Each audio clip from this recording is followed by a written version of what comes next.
This is a D-Focus Media production.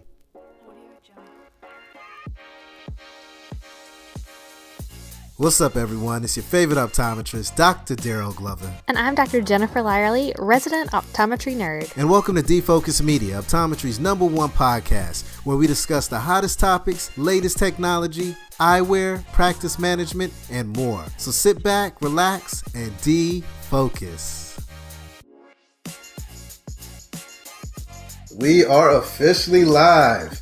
Happy Friday, everyone. It's your favorite optometrist, Dr. Darryl Glover. And I just want to thank you guys for hanging out with the D-Focus Media team today. We have a panel today that is just full of our all-stars. And I'm so excited to hang out with my D-Focus Media family because everyone on here is a part of the podcast family. So this is a very special day for me and pretty special for you guys as well, I take it. Am I right or am I wrong? Mm-hmm. Every day it's fun to be back together. Yeah, I mean, we're missing a few of our famous faces like Dr. Jennifer Lyerly and Dr. Rachel Simpson, but I know both of the ladies are watching, so it's all good. But we want to thank everyone for coming out tonight for the student stimulus package. This is for you students. We want to make sure that you have all the knowledge, you have that full package in regards to being a fourth year and graduating. Before we get started, I just want everyone to really introduce themselves. And we're going to start with the famous Dr. Adam Ramsay. I get to go first? All right. All right. All we need is intro music and maybe some claps. We got to work on that for the record. But Dr. Adam Ramsay, I own Social Life Vision.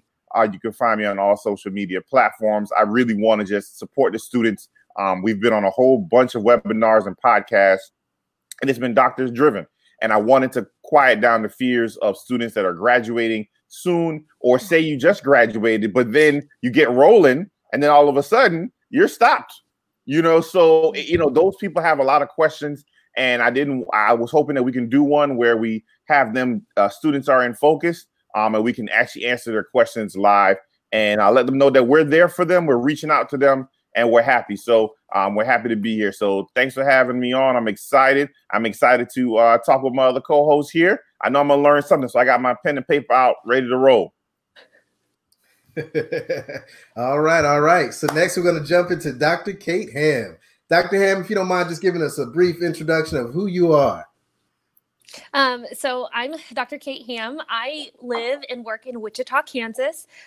So I am an associate OD with a 3-practice location practice with 4 other doctors. I graduated last year in 2019, and I am the Kate of the lunch date with Rachel and Kate. So my counterpart, Rachel, and I both graduated in May. What we specialize in and what I'm really passionate about is closing the wage gap, women in leadership, and then negotiation. And all 3 are so intertwined with each other that it's hard to separate those out. So I've gotten to do a lot of work with that, with a lot of organizations. But it's just a special place in my heart, my D-Focus Media peeps. I don't know. They're just the best. So love it, hanging out with them all. And we also have an amazing guy with us today. And this is the guy that, really is going to guide us through this entire conversation. We have Jasdeep Soni, which is a 4th-year student, and I'm going to let him tell you the rest. If you don't mind just giving us a good overview of, number one, why did you get in optometry? Where do you go to optometry school as well? Yeah, so everybody, hey, I'm Jasdeep Soni. I'm Optoturban as my Instagram podcast name. Just want to say thanks for organizing this. I think it's great, especially, there's been a lot of talks and webinars and podcasts, and it's nice to have something dedicated for the students. It's a weird situation for us right now. I'm on rotations as a 4th year out here internally in Arizona at Midwestern University. Quickly, why I got into optometry was I felt like it was a good opportunity to give back and help to the community, but also build the business side, the marketing passion that I have. And I think it was a great way to kind of merge those passions. But I think this is a great conversation because right now students, whether you're 1st year, 2nd year, 3rd year, 4th year, you're going through so many different tasks. For example, us 4th years are on our last rotation here. We're getting ready either for the real world or residency. And we want to build that confidence where, hey, you know what? In a couple months, we're supposed to be on our own seeing those patients. And, obviously right now we're not getting those patient experiences. And, for 3rd years, they were cut short right before their board exams. Can you imagine studying for this board exams for the summary of all your 3 years and you're exam is just cut short 2 days before or day before. That's just, it's been really unfortunate. And even for the second and the first years who are supposed to be going to labs, learning about how to insert contact lenses, getting advice about ocular disease, like these are unfortunate situations. And I think I'm happy to represent the students and kind of get advice from you docs, how we can kind of navigate these waters. Yeah, and I was going to ask you to paint the picture of what you're going through, and I mean, you basically painted it. I mean, it's like almost Picasso is perfectly. I mean, like that's a lot to deal with. I mean, I graduated in 2011, and during that time when I was in school, that's when we were having that housing crash. The market went down, but that was right when I was going in. So to graduate, yeah, the economy wasn't the best, but it wasn't where it's at right now. So I know it's very difficult to go through and conquer. But I'm so happy that we have amazing stars in our profession like Dr. Kate Hamm and Dr. Adam Ramsay that can really give us some answers and give us great insight that, things will be okay. We actually have a full house tonight inside of our link. For those that cannot get in right now, go to the Facebook page, facebook.com/defocusmedia, or go to my personal LinkedIn account, linkedin.com/Dr. Darryl Glover, and you'll be able to see this live and ask questions as well. But we are at a full house. We're at capacity, which is great. But let's go ahead and get started. What we like to do, I always like to give a little bit of an overview of how this live podcast is going to work out. Right now, what we're going to do is switch gears, and we're going to have Dr. Hamm really talk to you guys about some key tips when it comes to negotiation. She's going to break down the top 5 tips when it comes to negotiations. And then we're going to open up the floor to a Q&A. Now, you guys sent a lot of questions, so we have a lot of these questions to put up and then answer, but we're going to also want questions from you guys as well. So keep bringing the questions, keep feeding them to us. But we're going to leave it in the hands of Dr. Kate Hamm. Dr. Hamm? So like I said, I'm super passionate about negotiation, and I currently teach courses for the AAUW on negotiation, and I've been certified through Yale on negotiation practices. So I've read a lot of books, so we've got a lot of information to kind of go through, but we're going to nail it down to 5. So I want to let you know that this does not even come close to exactly how to go through a negotiation. This is a great place to start. And then it's your job and your opportunity to kind of create into your own. So if you have questions, that's totally fine. But I just want to go through the top 5. So 1, do your research. This means you need to research what is the average salary for an optometrist in your area. That doesn't mean that you need to break it down by men or women. You are able to if you would like to, but do your research. Places to research is Labor Bureau and Statistics, Covalent Careers, and then also other publicized articles. Rachel and I, my counterpart, are working on some research right now to be publicized. So if you do have questions, I've had so many people reach out to me, and it's wonderful. Don't hesitate again. 2 is know what value you are bringing to the practice. So sometimes we think of, well, I'm just a really good doctor. Like, I'm going to bring you patients, and the patients are going to stay. But sometimes we need a little bit more than that. That is so true. I believe each and every one of you watching and a part of this are fantastic doctors, and patients are going to come and stay because of you. But having other value that you can bring to the practice, such as JD talking about his marketing experience, or if you have a specialty that you are passionate about, contact lenses, pediatrics, anything of that nature, or if you bring a special perspective, maybe you have your MBA or your Master's of Public Health. Sometimes you go, I have none of these things. That is okay too. This is a great moment. Right now, you have the time to see what value you have that you've learned from school that you can bring to a practice. So this could include organizational skills you have. This could use, kind of major, maybe executing skills that you have, anything in creating value statements. 3 is know that in a negotiation, we are both on you and the person you're negotiating with are on the same side. It is not a battle. You both want you to work there, and you both want everybody to be successful and have a fair opportunity. So with this, it is important to know that you're not battling anybody. Instead, you are creating an opportunity for you and your future boss or whoever you're working with to come in together to create an awesome opportunity for you. So don't come in rearing and ready to throw punches, but instead come with it with your positive attitude and ready to go on the same side. You are battling a number, not each other. I love that. The 4th one to know is know your walkaway value. This is important because sometimes we think that whatever, like when I came out of school, I said, you could pay me like $20 and I'd probably say yes, because I saw all this debt. I had no money. I was relying on everything from everybody else, it felt like. But know your walkaway value. You need to know your budget and your personal value that you are ready to bring to that practice. And know that if they're unable to offer it to you, it's not that that practice is bad. It's just not the opportunity for you at this time. Knowing that, again, like this is not a battle. This is just knowing what's best for you and looking inwards at what is best for you and your family, being able to say, at this point, I'm ready to walk away. And that is okay. I think sometimes it's so scary because you hear the words walk away, but it is okay to walk away and find a new opportunity, because it is not going to be worth your time and energy if you do not feel compensated fairly for that. Last one, number 5, is benefits can make up the difference that salary kind of comes when salaries lack. So let's say you're expecting to make $20 million. These are all fake numbers, I hope you know. I don't know. I think Dr. Ramsay's getting $20 million a year. You know, he's getting that bag. I'm coming over for Dr. Ramsay now. That's where we starting. Let's go. Yeah, no, I mean, if you're gonna pay me $20 million, I'm coming. And they're like, ooh, we can do like 19. And your walkaway values like 17 million, and you're like, ooh, but I really want to get that higher up. Use your benefits. Ask for some days off. Ask for some CE coverage. Ask for, I mean, there are, if you can imagine it, it can probably happen. There are certain things that, you know, can't, but if you can imagine any way where that practice can benefit you, and a lot of times they can do some of these things with tax write-offs. There could be other funds that are used to do this, and that doesn't have to be salary-based. So look at other benefits.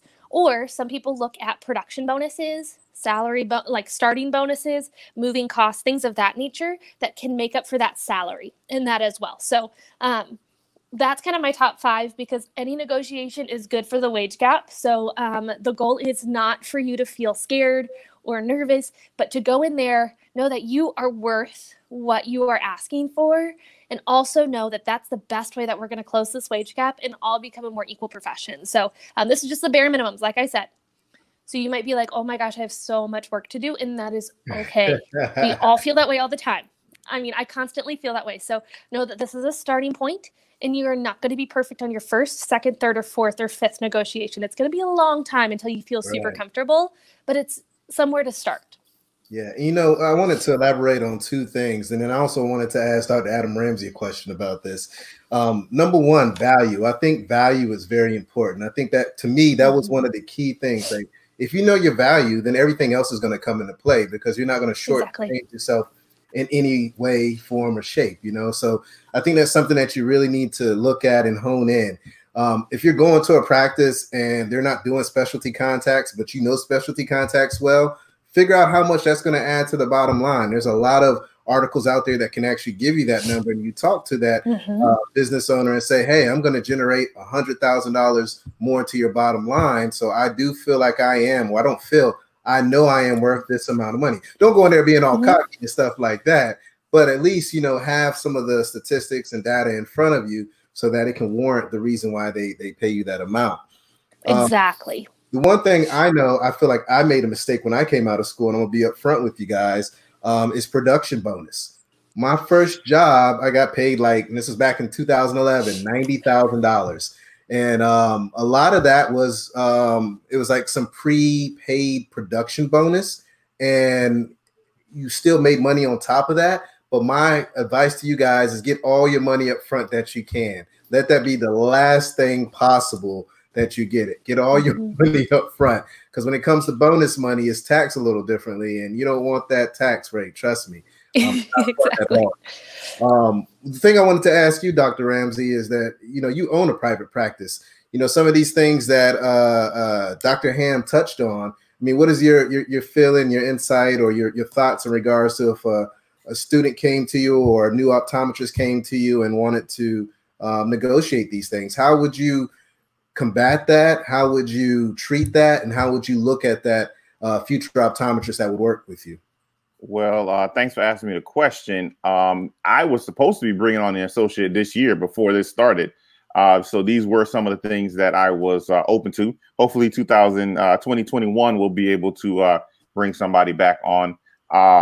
But I would say if you're willing to bet on yourself, that's great. If somebody came to me and said, I want to bet on myself, that's great. But you cannot ask for all the money plus the benefits.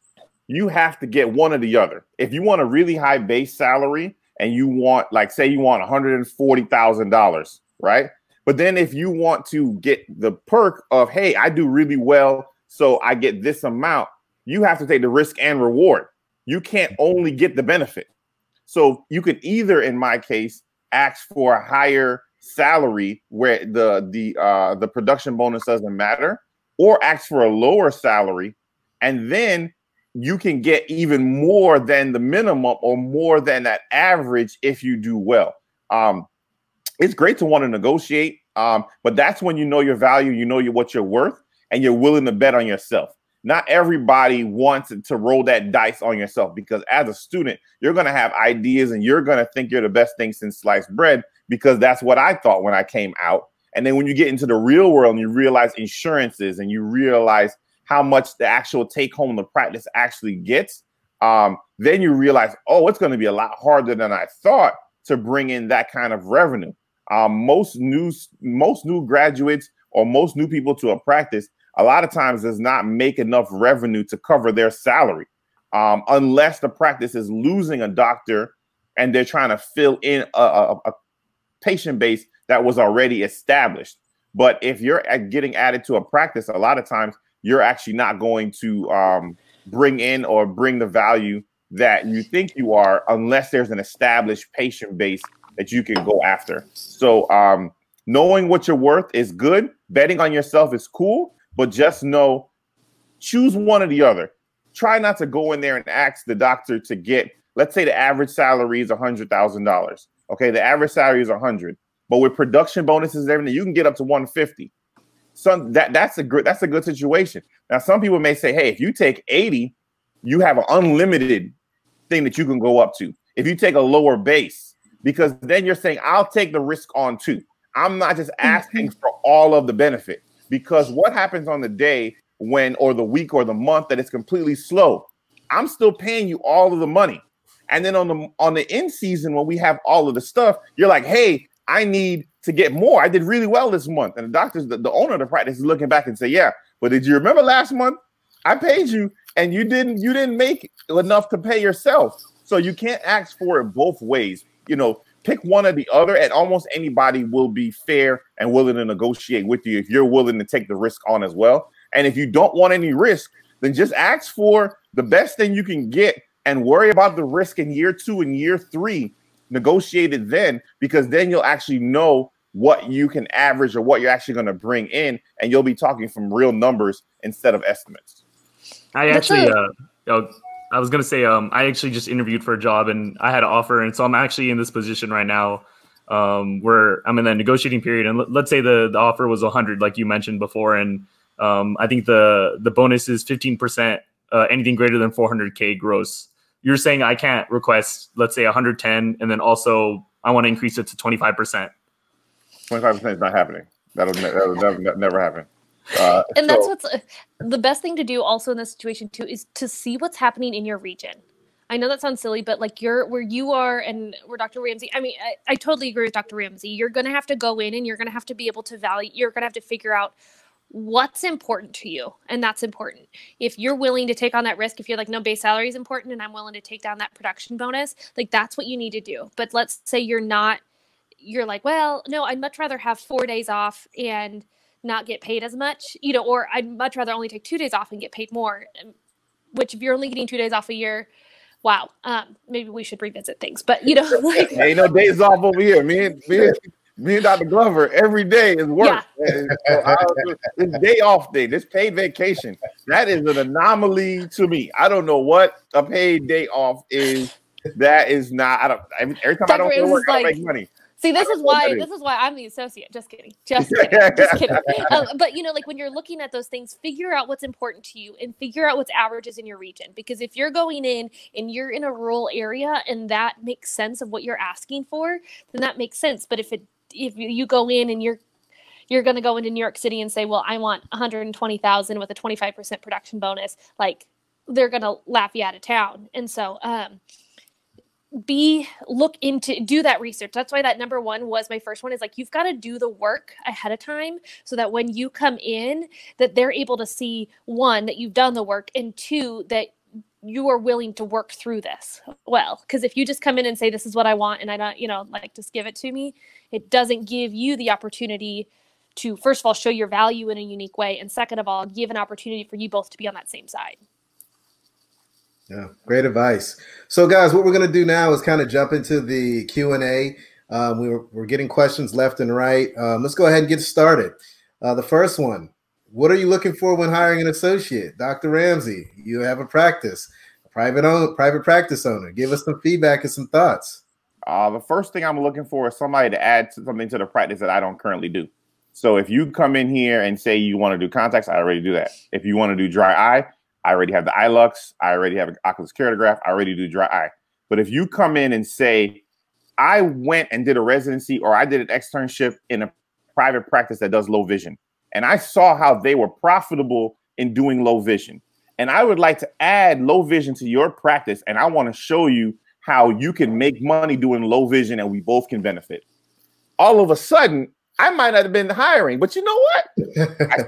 You sound like I'm hiring now. But you see how that conversation is different, because I am saying I actually know how to make money doing this, and I want to bring this to the practice. And you know what? I'm going to allow you to be profitable, and I want to be profitable as well. It's totally different than saying I did low vision in school, and I would like to do low vision at your office. In school, half of it was free, half of it was written off. Most of those people did not have to pay. So you do not know how to make money doing low vision. You know the structure of what gets people to see in low vision, which is totally different than real world about adding in specialty services. So I would say finding somebody that wants to add value to my practice, whether it be I'm willing to work Saturdays. I know a doctor that works Sundays in a private practice.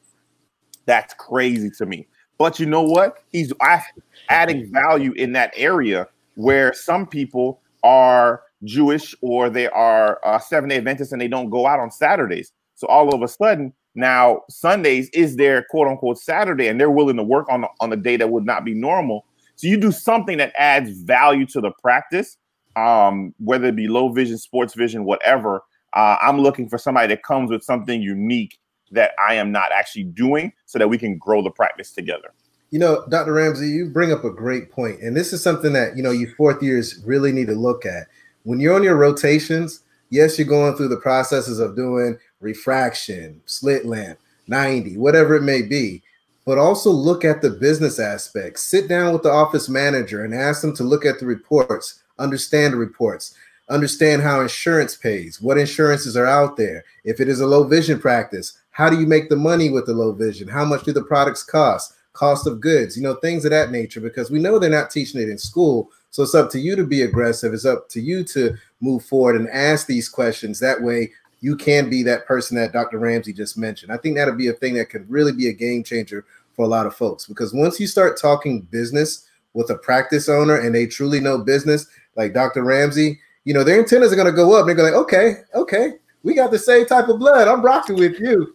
So it's very important to make sure that you capitalize on that. Dr. Hamm, anything that you want to add on in regards to that, or with your experience when you were out seeking last year and trying to make things happen on that end? When I was looking, because I had several different opportunities come my way. I think it was also important of why I wanted to be an associate for that time. And I think that I expressed that through when I went through interviews, is that I was like, well, I'm specifically looking for an associateship position because this is why, and I want to learn from you, and I want to gain knowledge, and I want to, have an opportunity to learn from somebody that has done great things. So that kind of was just when people were really excited to hear that, because some people come in and say, well, I want to buy you out in 5 years, and not everybody is ready and excited for that. So I was really excited to be in an associateship position. And I said, if practice ownership ever comes up, you know, I don't know when. It's a great conversation for us to have. But right now, I don't want to be in that place. I want to be an associate and learn. See, I love that. You know what? For me, when I came out of school, I went to corporate optometry. It was a private practice in corporate. But the one thing that I really love, Dr. Hamm, was that when I was coming out of school, they allowed me to go from each practice to get something from each doctor. And what I did was I took all the great pieces and I saw where they really sucked at. And I took all the great pieces and I, you know, implemented that into the way that I practice. So I feel you in regards to, you know, don't just go in and say, I want to buy your practice. You might not even like that demographic. You might not even like what's coming in that office. You may find that the building is messed up. The cost of goods are all jacked up and it's going to take a long time to turn things over. Which some people like that project, but coming straight out of school, you know, I personally feel like, you know, it is good to have a learning curve. Some people like Dr. Ramsay, I know he did a few, worked with a few other doctors, but some people have that gift. You know, for me, I like to have that experience first before I jump into something. Yeah. But yeah, so let's move on. We got other questions coming in. Let's see what's going on. Here's another comment. Oh, thank you, Dr. Chen. Gotta love her. She has a great story as well. We all know Dr. Jennifer Chen. We got a question out. All right, let's see. We got a question on LinkedIn, Darryl. Oh, we got a question on LinkedIn. Fire away, Dr. Ramsay. Yeah, so Justin Blazon, what's up, Justin? Asks, how do you think starting salaries will be impacted by the COVID-19, and what type of applications should be in the best shape? So, you know, what people are going to get hired, and how is that going to change due to we're not working right now? So places like me that we're about to apply or about to accept applications may not be in the same situation because we don't know what we're going to be coming into. So, what do you guys think? Has it been affecting the application process of you looking for a job? Are any offers that were on the table not there? Let's give Justin an answer here. Absolutely. So personally, I was interviewing right now and I had 2 phone interviews, and because of the virus, at this point, I had 2 interviews postponed, and the goal of the interview obviously next was to meet in person, take a tour, kind of get to that process. And even before even negotiating for how it affects the salary, we didn't even get to meet. And at this point, I don't even know if we will get to meet, because the question is, we're supposed to social distance. So how can we even visit offices when we're supposed to social distance? And I know offices now are maybe no longer even thinking to hire people because they're letting some of their staff go. How are they even thinking to hire people? And so it's kind of a peculiar situation. I would say right now, as someone who's applying, I'm looking at other areas to kind of fill that void. Remember, maybe it's sacrifice and go to an area that's remote, or maybe kind of be creative too. Like, one thing I really want to give a shout out to is Covalent Careers and their virtual career fair that they're having next week. And I think that's gonna be a great opportunity to kind of look at jobs. You kind of just have to maybe look at sacrificing something that you maybe hadn't thought before, and find another opportunity another way. I love that. I love that. Now, what do you think starting salary? So that's one thing. So the job being there or not being there is one thing. But imagine going in using Kate's great negotiating skills and then saying, I want to negotiate that I'm starting and I'm worth $200,000 because I graduated magna cum laude from my school. Now, do you think you have leverage in this particular situation? That's where the starting salary really comes in. It's talking about leverage. It's talking about supply and demand. If you go to an area where they haven't had a doctor in 2 years and they've been trying to find somebody in 2 years, you may have a little bit of leverage. You may be able to negotiate. Yeah. You come to Miami and we got a doctor in every corner, not the same leverage, not the same negotiation.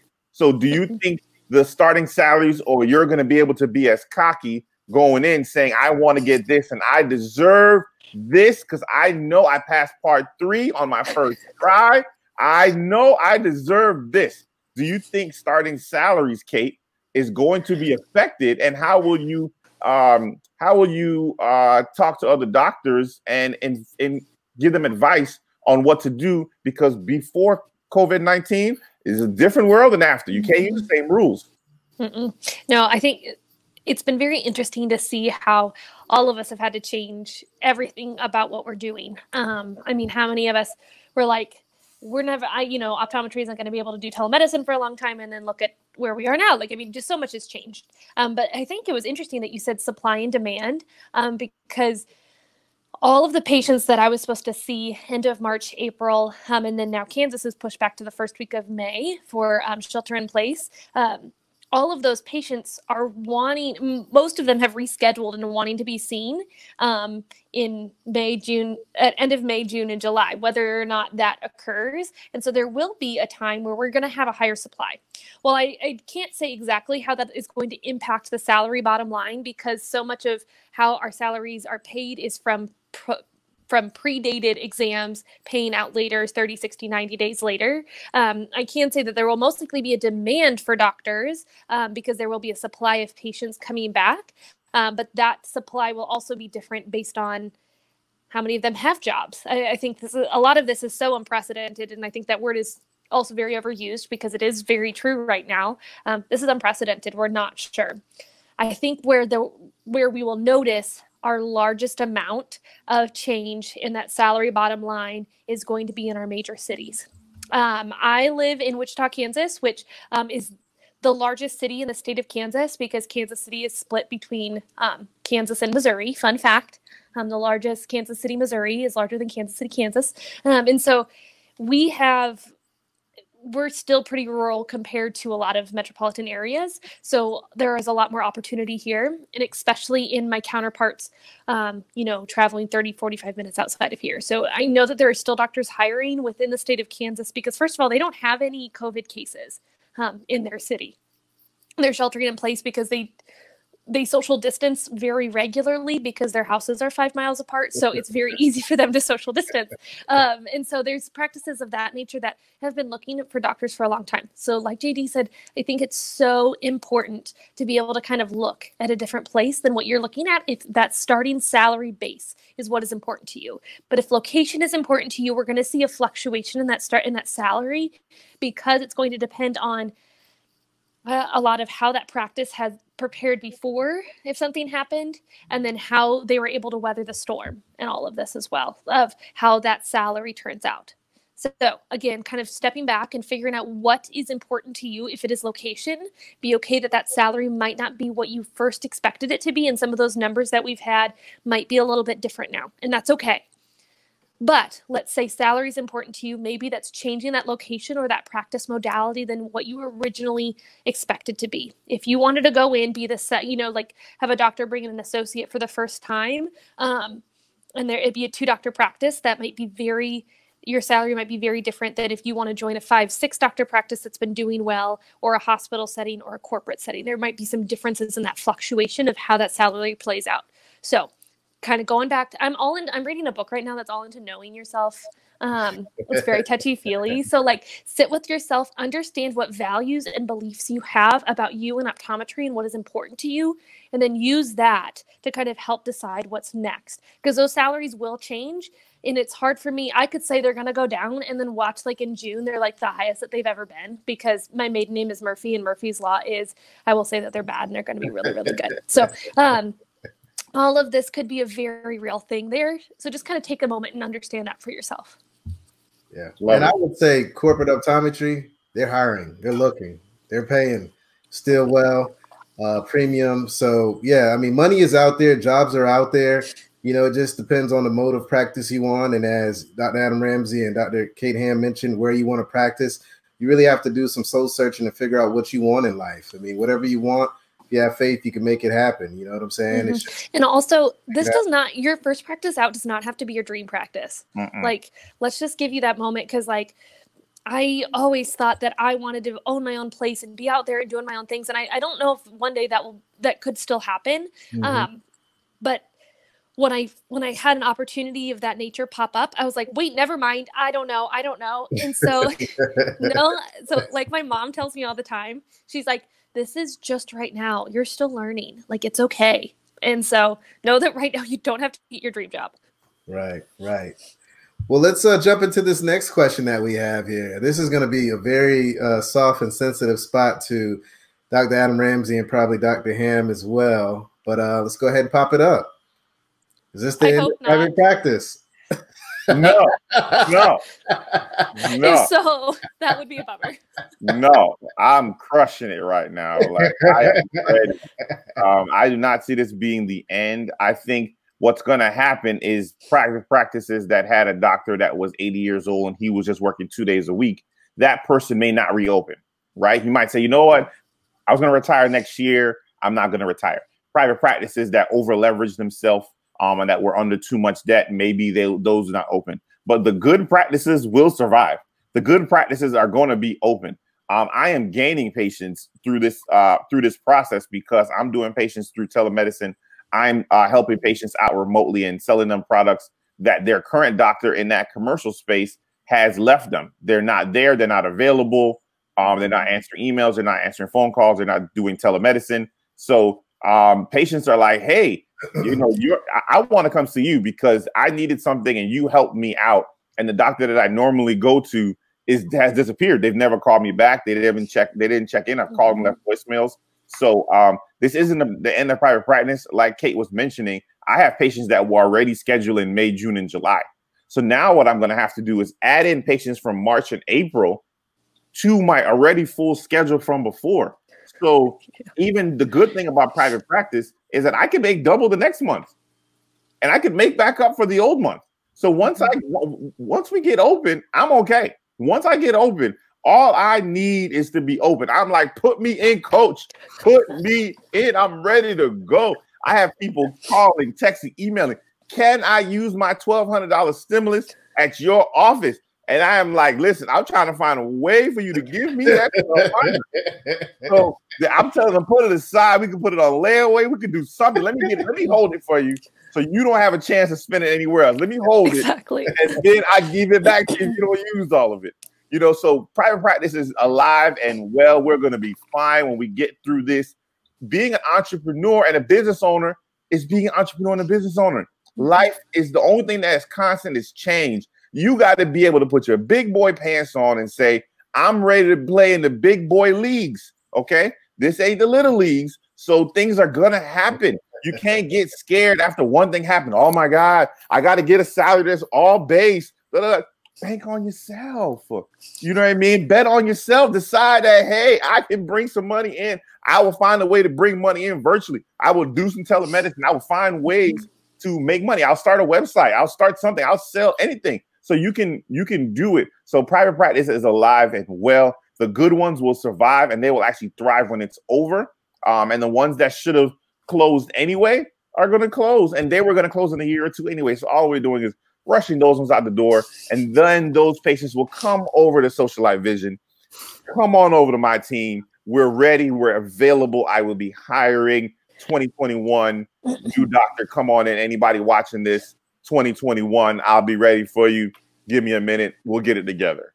Dr. Ramsay, you brought up a great point. You know, being a private practice, you do have more flexibility than a corporate company, because when you're in a corporate company or a corporate modality, you got to wait for everything to go through before you can actually process anything. So it is nice to have that flexibility. And the one thing that you have to keep in mind also with the private practice, keep in mind, and even with corporate, but more private, we are in a business where there's the medical aspect and the retail aspect. So as Dr. Ramsay said, you can hustle something. You know, this is a time where if you can't see patients, you could be selling glasses online, sunglasses, using your social media to educate about the latest and greatest technology that's out there. So there's so many things that you could do if you are a private practice owner that, you know, with corporate, you have to wait for the powers up above to make that decision. Kate, I would love to get your perspective being an associate in regards to the $1 million question. Is this the end of private practice? Because you may have a completely different perspective looking in, being that you are not, as of now, cutting a check to the team members that's in the office. I mean, what are you going through? What experience are you having? What's your perspective in regards to this question? It's scary to think about all of this, because it's an opportunity to see where we've been faltering before and where we can succeed now. And so continually, our office staff, is down just to a few people. We've had a lot of staff that we've had to furlough, and then we have our 2 office managers, and then our head doctor that owns the practice. So since he is above the age where where there's more risk factors, it is down to us 2 other doctors that are here. We also have a doctor that's on maternity leave right now, and she was like, I think I planned this perfectly, because first of all, I get to stay home with the baby and nobody asked me to go out. And she goes, second of all, he doesn't even have to worry about paying me. He was like, she's like, of course I planned it this way. And so so there's 2 of us doctors that are on call to go in. I don't do well sitting still for very long at all. So I usually go in for about an hour a day to help answer phones and answer patient questions that need to be answered by a doctor, just because I get bored. And my tech is like, hey, I have a question. You want to come in? And I'm like, thank you. Yes, I'm coming. So I just have a reduced salary rate right now. And so when I thought, okay, this is the end of it all, I'm not going to be able to do practice the way we once did. I also see like our biller going through things and being able to talk to businesses and different things on that angle that we just didn't have the time to do before, where when we had constant patient interactions. And I'm not saying that every business has that, but opportunity or is, has gotten up to everything that they need to. So it's been interesting to see how we are flexing different muscles that we haven't been able to flex before, just to make sure that we're doing everything really well. So I saw 2 patients today. I saw a patient yesterday, I guess a couple days ago, and I see several via telemedicine throughout the week. So there is a lot of things. I mean, I had patients come in call into order contacts from us that I would take orders from. They go, well, I can't get in touch with my office, but I have my RX. Can you just get it to me? And I'm like, yes, come on, come drop it off. Yeah. Or I have a foreign body and I can't get a hold of my office. And I was like, yeah, come on in. And they're like, oh my gosh, you're so nice. You put that drop in my eye and it feels so much better. You're a miracle worker. And I was like, yes, I am. Come back and see me in a few months for your full eye exam. So, just giving that opportunity for me to work my magic of being a good eye doctor in those situations. So I agree 100% with Dr. Ramsay that we're taking what has worked really well for us and just expounding upon that, and then taking maybe some of those things that kind of hitched us up in the past and trying to work in a different way to make that better. You see, Kate, you're like me. You like the hustle, like Dr. Ramsay as well. So, if there's opportunity, you're going to jump on it. Yeah. And you guys, what you have to realize is during this time, this is when stars are born in companies. This is when you get your respect. When you're able to go out and do or go the extra mile for a patient or go the extra mile for a colleague, that business owner is going to remember that. So when it comes time to getting that raise or when it comes time to getting whatever it may be, you're going to be on top of the mind simply because you went that extra mile. So, it's very important to make sure that you step up during this time, especially if you're at a site that you're rotating at and there's something that maybe you can help with their social media and you want to go back and practice there in the future. This is a great time to really help out and make yourself stand out outside of everyone else. As well as there's so many webinars right now that utilize it. I listen to all these telemedicine webinars and I literally taught my biller and all the other doctors of how to bill and how to go through all of that. If I leave and go somewhere else, that knowledge goes with me. This is a time to build up your own brand and your own self as well. So if I know all of this stuff and I've learned all these things because I have time, if something changes and I move somewhere else, that carries with me. That doesn't just stay with that practice. So invest in yourself. I think this is a great time for you to invest in yourself for future use as well. Kate, I love that. That's a good segue into this next question. What resources do you recommend for seeking a job and to build your resume? Do you want me? Yeah, why not? Dr. Ramsay. Okay, because I was like, oh, this way is Dr. Ramsay.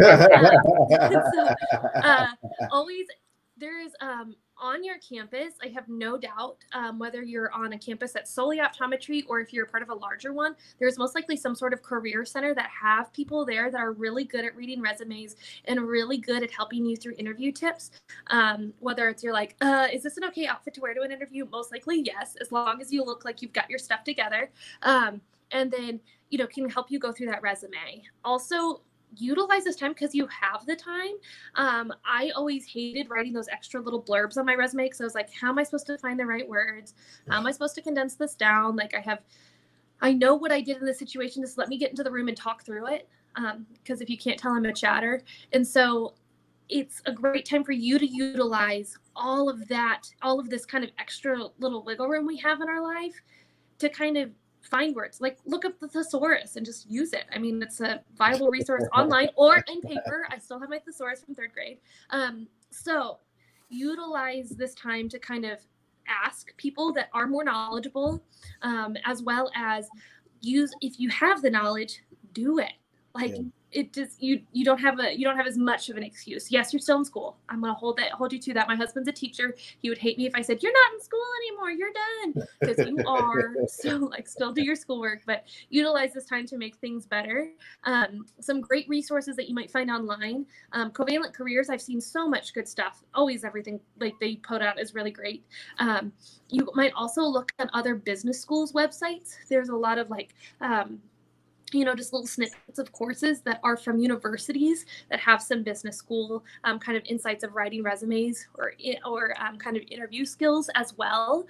There's a lot out there, but I'm going to pass it off to the rest of you because y'all are smarter. Yeah. I mean, the one main thing that I would say is utilize LinkedIn. LinkedIn has so much information on there. Number one, you can look at someone's profile and, you could look at what they wrote and you could put your own little spin on it and add it into your resume. And they always have some type of course that they're offering free for X amount of time that you can actually invest in. And I've seen stuff on resume writing and how to get a job and all types of things. So I would strongly recommend making sure that you're on LinkedIn, making sure that your account is professional. Don't post pictures that you would post on Facebook or Instagram. And don't post that you would put on Facebook or Instagram. Keep it professional. Maybe even write an article, something that, a potential recruiter may see and like and say, hey, you're the perfect fit for this practice. They've been looking for a specialty contact person. And you just wrote this amazing article on specialty contacts. So I think this is going to be the key job or the best job for you. So I say just really, really utilize LinkedIn. I think it's a great resource that us as optometrists don't use enough. Dr. Ramsey, what about yourself? I want to let JD go on this one first. I want to go. I want to know where because I'm debating on my end here. Where did you find the job offers that you looked at, and where did you? Because I know from the employer standpoint where I thought I was going to post it, but I want to know where does the new grad actually think that they're actually searching, because that's the most important place. So I'll answer the finding job part first. I would say recruiters and LinkedIn.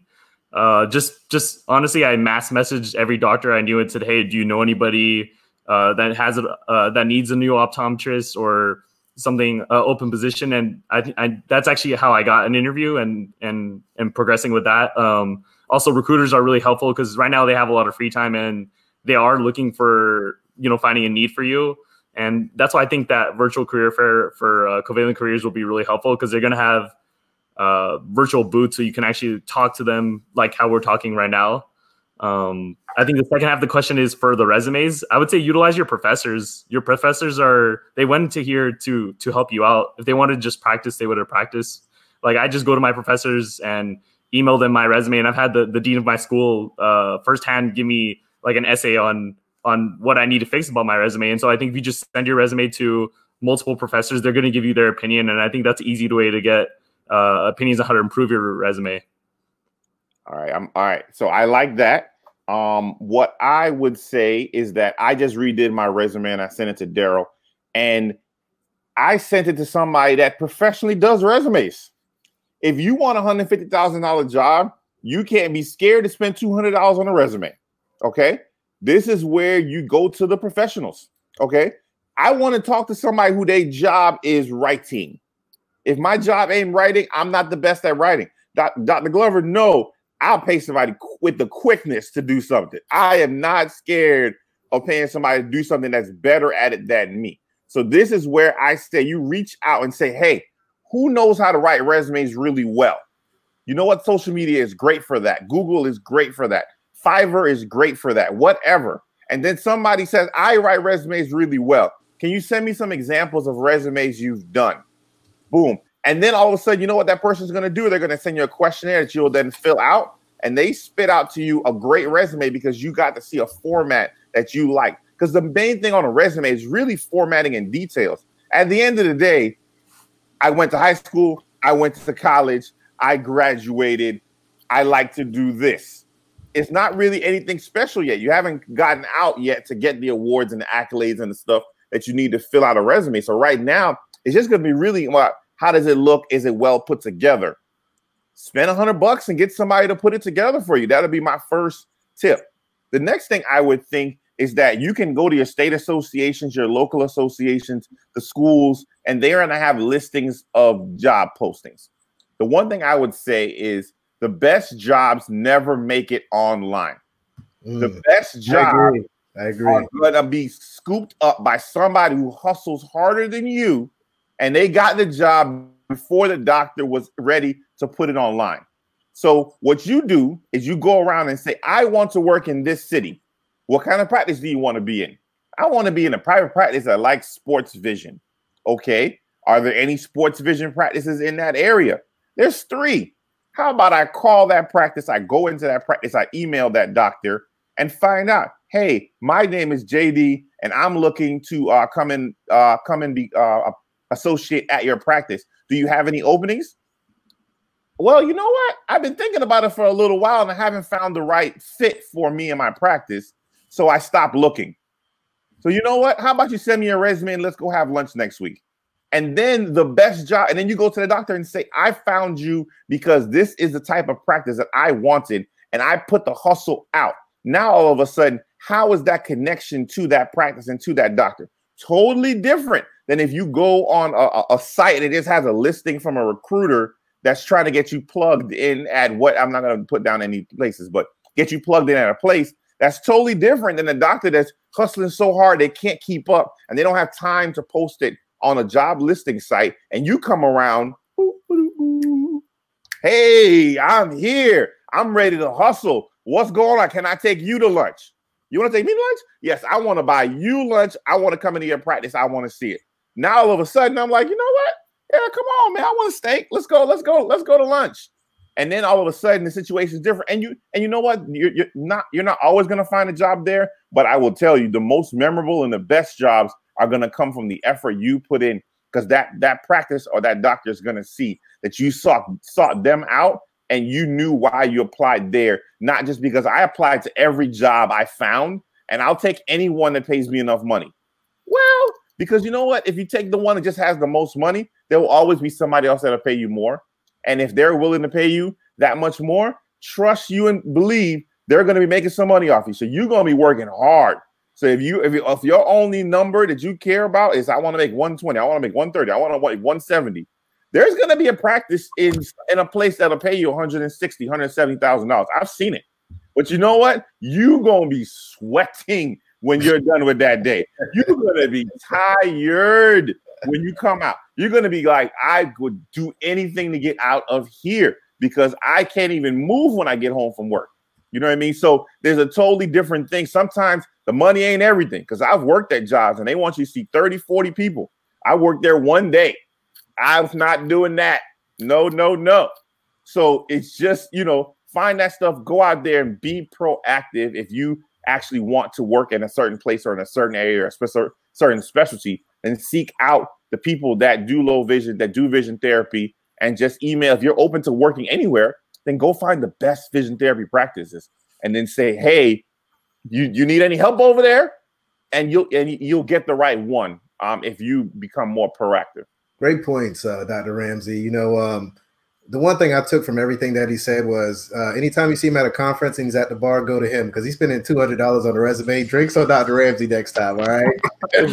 Hey, yeah, didn't I buy you during the Transition Academy? You got me. Listen, if you want to come on up, I'll buy you a drink. I'm right there. It's okay. Come on.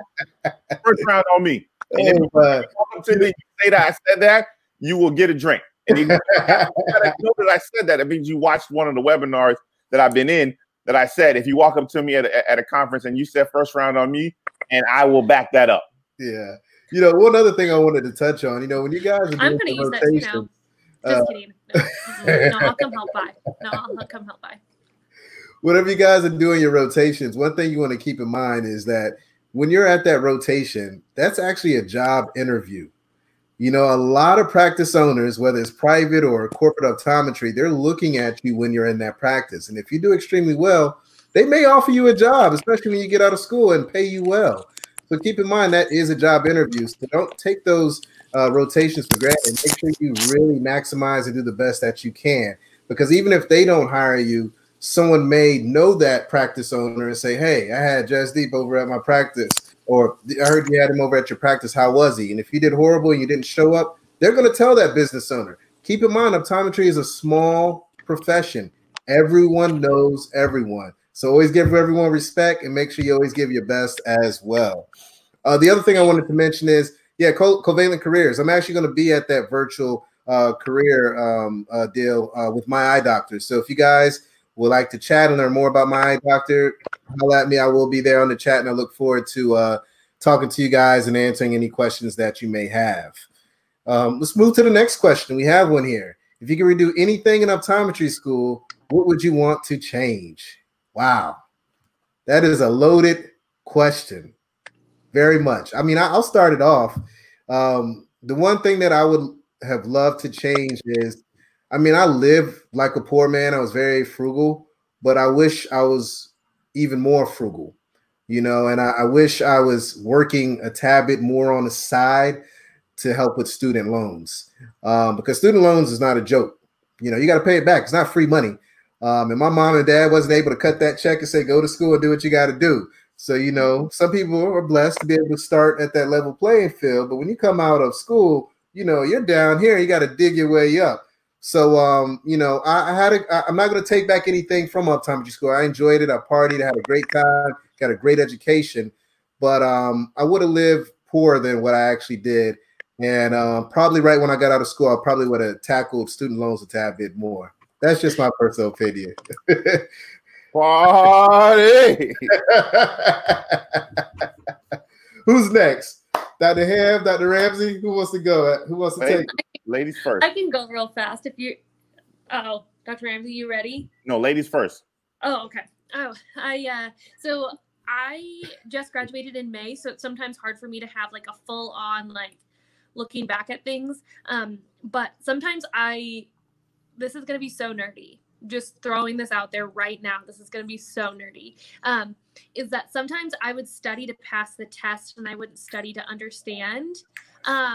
And I can tell you that there was so many times where I was like, well, I'm going to be a peds doc. I'm going to go into VT. I'm going to do these things. And my life changed and I'm not doing that as much anymore. And like, I vehemently hated contacts in school. You can ask any single one of my classmates. They all will be like, yeah, Kate said she's never going to do contacts. And now I do specialty contacts and I do myopia management and I do a lot of deep work in contacts, which I never thought I would do and actually enjoy, which I do. I don't do things that I don't enjoy. So I wouldn't do it if I didn't enjoy it. So I think I would have really utilized my education a lot more. Not that I did it, but sometimes I get overwhelmed in school and I get beaten down and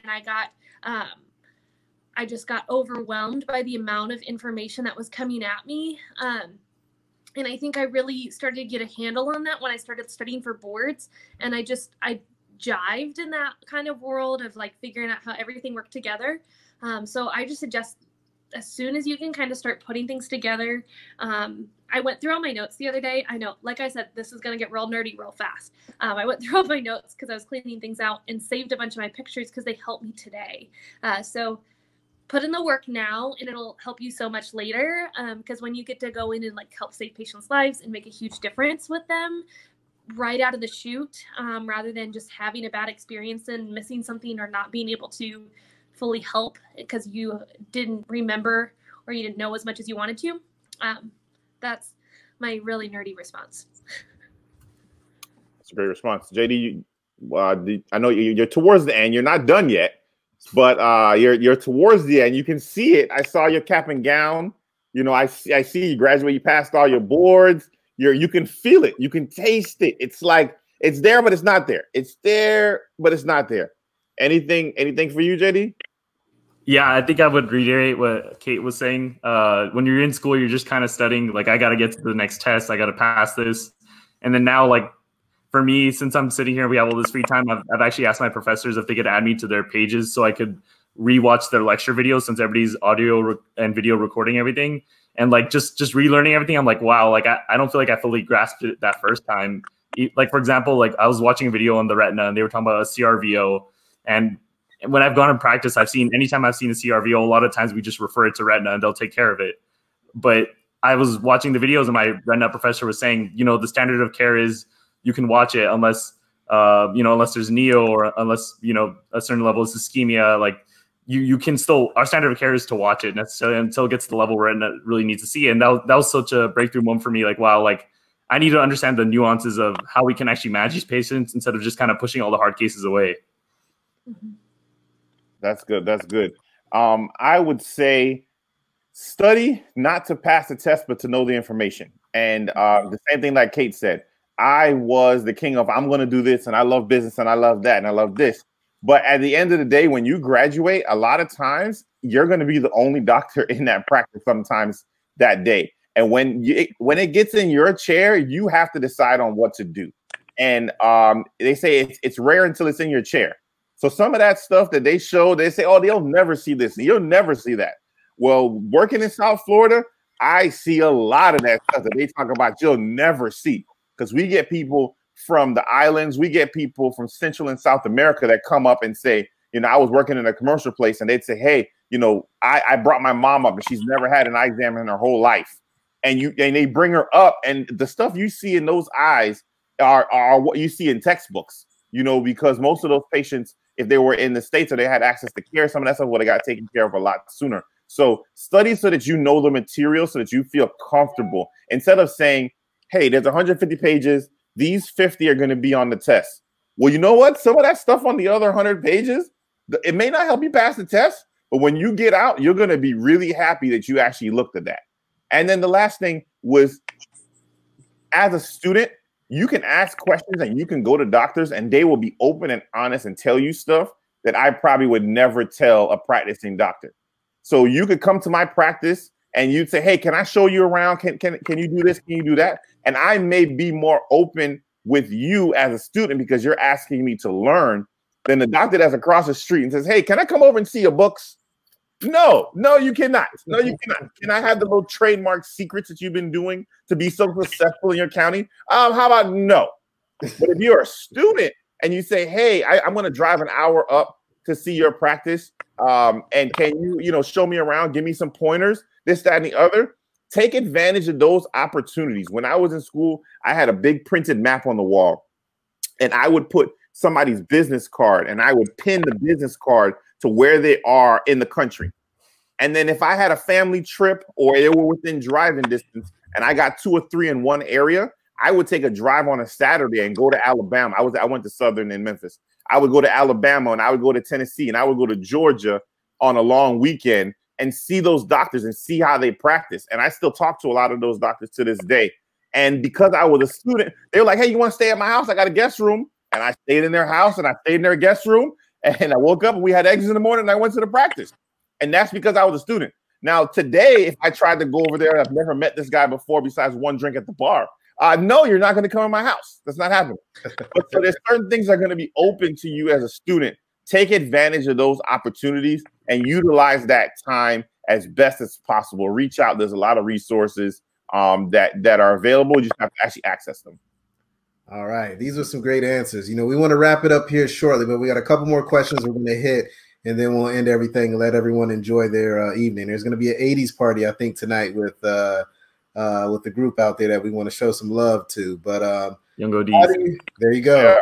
Young OD. Shout out to Red and Justin. You got to show them love and support. I'll be there. How do you think the pandemic will hurt students needing to take or retake a part of their boards? JD. So for sure, it's going to affect them, right? So obviously question A is you don't even know when you're going to be taking it. So it's how do you prepare and take the steps to be ready whenever that opportunity does come? Because if you're a 4th year trying to take part 3 where you have to have all your hand skills, you want to make sure when it does open that you're ready. And so I would say, number 1, for part 3, going through the rubric over and over, making sure that you know the rubric in and out. A lot of part 3 is kind of stating what is kind of going on, whether when you put the fluorescein in the eye, or when you're doing blood pressure, saying the time. Like, you want to make sure you have that in and out, and that's something you can control from the inside of your house. I remember the night before when I took it, with my classmate, we stayed up all night and we practiced on each other with no equipment because we just verbally went through everything. For part 1, which got postponed, I would say, I know you don't know when the test is going to be, and you guys it's like a marathon. You're training for that marathon, you were tapering, and then all of a sudden the day before the marathon, it just got pulled under from you, right? So I would just say, maybe you're a little burnt out and you're still studying for other classes and it's hard to go maybe 10 hours a day, but at least keep those main concepts for a couple hours a day. Do some active learning. Remember, you could use like Quizlet and do some flashcards. I think that's really helpful. Maybe it's watching one KMK video a day. Maybe it's doing one practice test a day from KMK or OptoPrep. Just keeping that mind sharp, so then when you do find the date out, whether it's, let's say, 3 weeks from now, then you can start going Kate Hamm on it and just going all the way. So my wedding hashtag was going ham. I love it. That was so yeah, not the first time I've ever heard that. Well, Dr. Hamm, you recently graduated. I think you could probably give us the best perspective in regards to this question here. How should we tackle student loans? What plans should we pursue? Loan consolidation, for example, good or bad idea? Let's get some feedback. So right now, if you have student loans that are from the federal government and they fall within the levels where they are not asking you, they are kind of not in forbearance right now, but you just kind of there's no interest growing on them and they're not asking you to pay at this time, because I don't know what they want to kind of call this time in the world. I would look into consolidation because interest rates on a lot of things have dropped and are lower than because people aren't taking out as many loans for different things. So it might be something to look into. But until you are ready to pay and you feel like you're in a financial situation where you can pay well. So let's say that you are still getting paid full paycheck during this time. Maybe this is the best time for you to go into consolidation. But if you're like me and have had a pay cut or have no paycheck, my husband and I have decided to put a pause on that, because I've had several friends that have gone through that consolidation or the refinancing process. And right now they are still earning interest and their payments are still due. So it's something just to kind of think about during this time. If you have the financial ability and you are not in a place where you are in a pay cut or at a lower rate than where you have been, this might be a great time for you. But if not, maybe something to think about. Also, what my husband and I have been thinking about a lot is my goal is to be debt-free from school in 10 years. We're working very hard to have that. I think my loans, I've had like 4 or 5 loan payments since I've graduated school. I don't remember exactly. But right now, when we have financial means, when we make sure that we put out our budget every month, we have a little bit left over. We're looking at a couple of things. One, do we need to put that into our savings and our emergency fund? Because if I'm still at a lower paycheck next month, how is that going to happen? Right. I'm very fortunate that my husband is a teacher and is still getting his paycheck. I don't think either of us thought in a million years we'd be like, oh my gosh, so glad you're a teacher with that paycheck of yours. But we are so thankful. But actually, we're always thankful for that. But we've looked at where in our budget and financially, if we are, since there is no interest being, I'm not paying necessarily towards interest right now if I can pay towards my student loans. So maybe this isn't a time to refinance or consolidate, because you are able to pay down a ton to that principal, so that when all of this is lifted, you are able to come down with a lower amount of principal, because there is no interest being accrued on that right now. So some things to think about when it comes to looking at your debt. When we're looking at everything, we also looked at our stimulus check and said, okay, so how are we going to utilize this? We paid off some credit card debt that we've accrued during this time. And then we've looked at, okay, if we are receiving unemployment on top of my paycheck and we're able to kind of put that back, is that an opportunity to pay off student loans? None of what I'm doing may be right for you. And that's okay, because each person, you have to look at your personal budget. I suggest always doing a $0 budget of you want to utilize all that money. And at the end, you don't want to be at negative dollars or positive dollars. Find a place for everything and tell that money where to go, or else that money is going to tell you where it is going. So if you have a plan, student loans don't have to feel scary right now. The reason that they usually feel scary is when you don't have a plan. So there's lots of really great resources out there. I use Truebill with a lot of my budgeting and a lot of my kind of payments, because I can put credit cards and my husband's and both of our savings account and things on there, so we can see where all of our money is at all the time.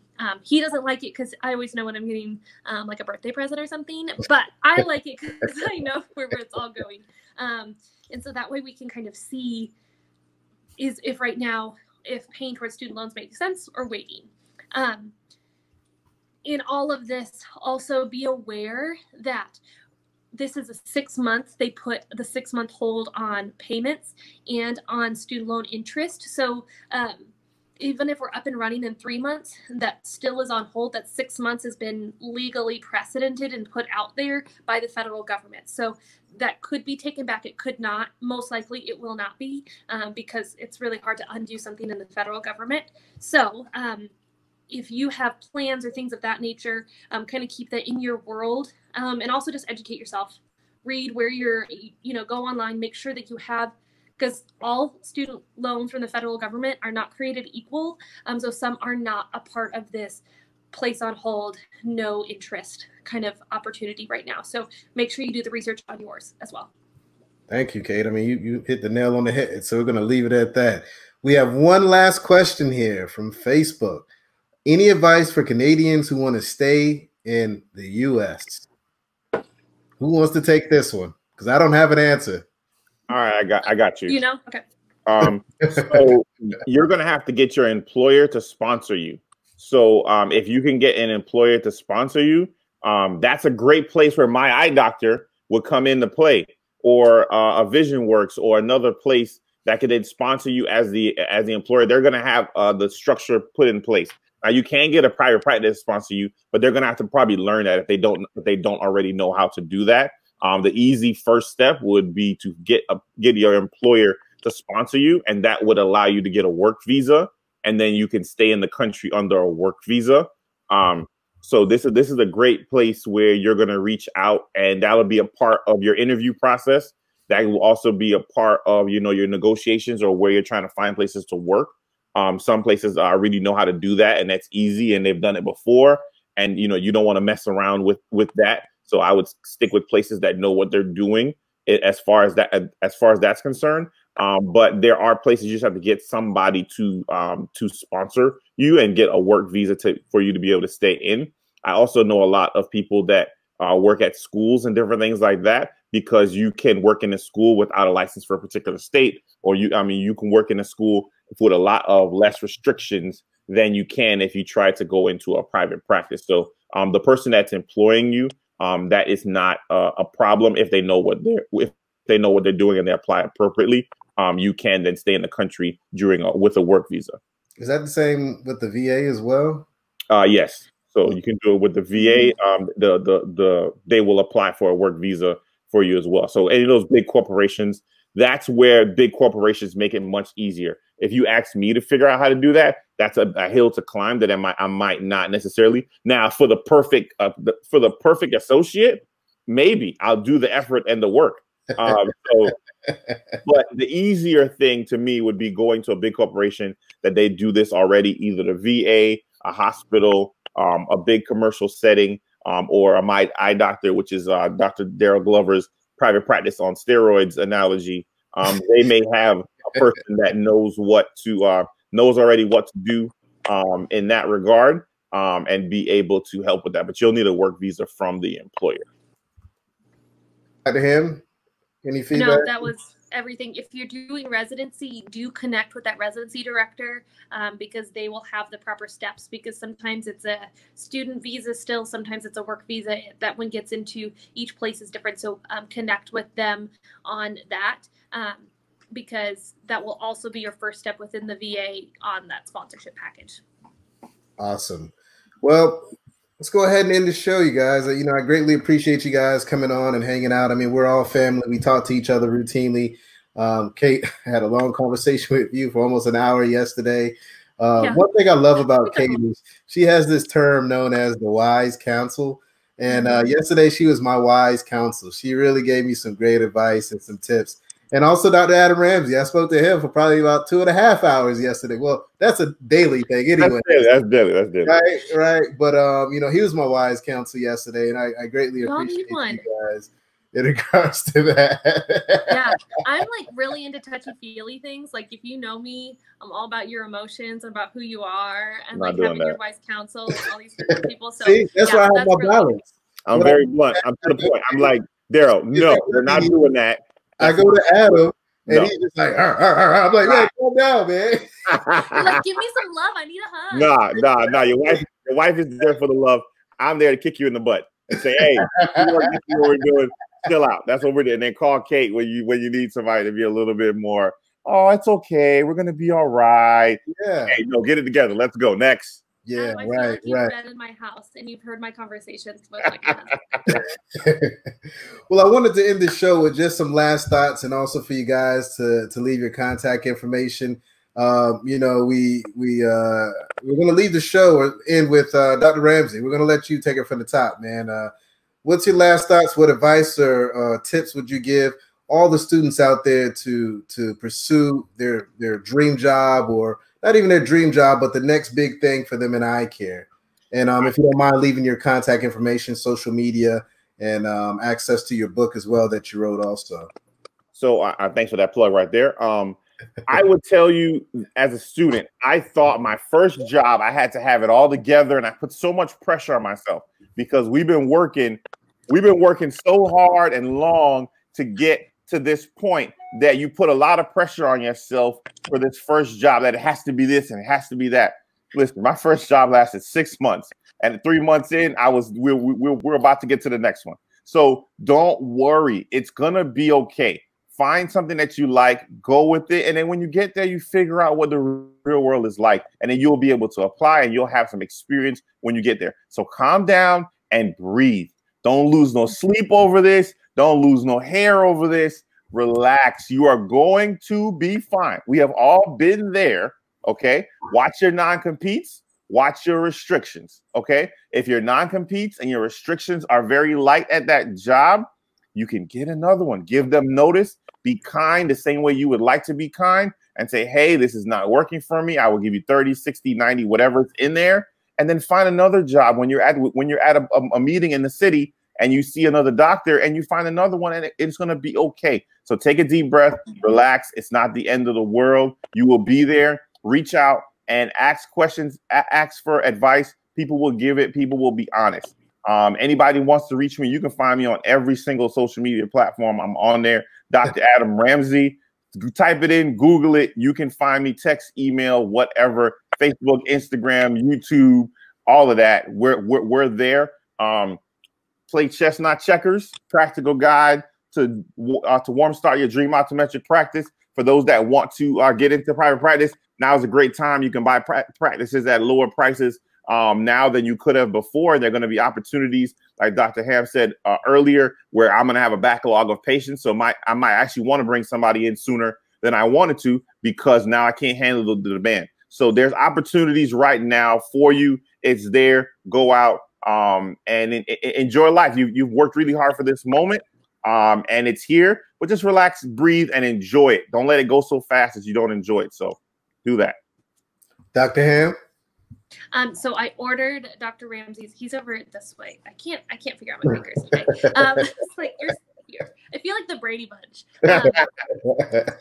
I just ordered his book off of Amazon, and it said it shipped today because we ordered a lot of things off of Amazon. So it's coming, and I'm really excited to read it. I'm a bookaholic, so so you can find me on Instagram at Dr. Instaham. That's a really great way to reach me because I'm on it a lot because I don't have a lot to do right now. You can also find me on Facebook. I use that more as a personal kind of page for myself, but you are always feel free to message me and connect with me there. Easy place.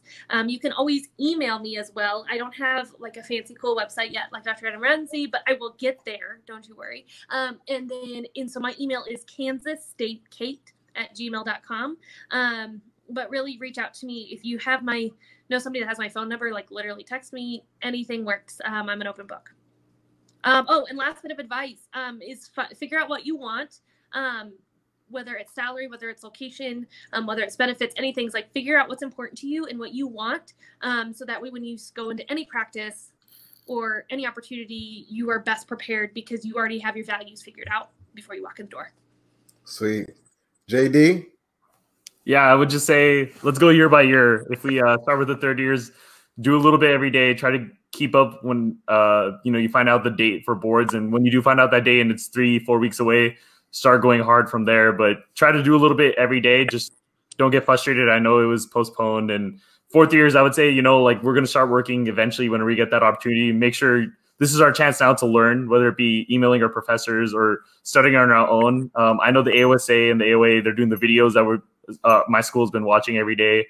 You can go on GPLI's website and look at contact lens videos. You can look at Will's Eye. They have a lot of disease videos. This is our chance to get ready for clinic, even though we're not seeing the patients. First and second years, I would say just try your best.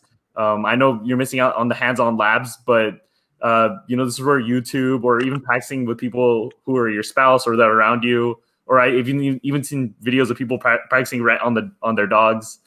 This is your chance to just prepare yourself as best as possible so that when you do get back in lab, that you get that chance to, utilize those skills. Just try your best to, watch those videos, and you'll eventually get back out there. So just try to be patient. And your social media handles? Oh yeah, social media handle. If you just Google Optoturban, it's on Instagram, Facebook, LinkedIn.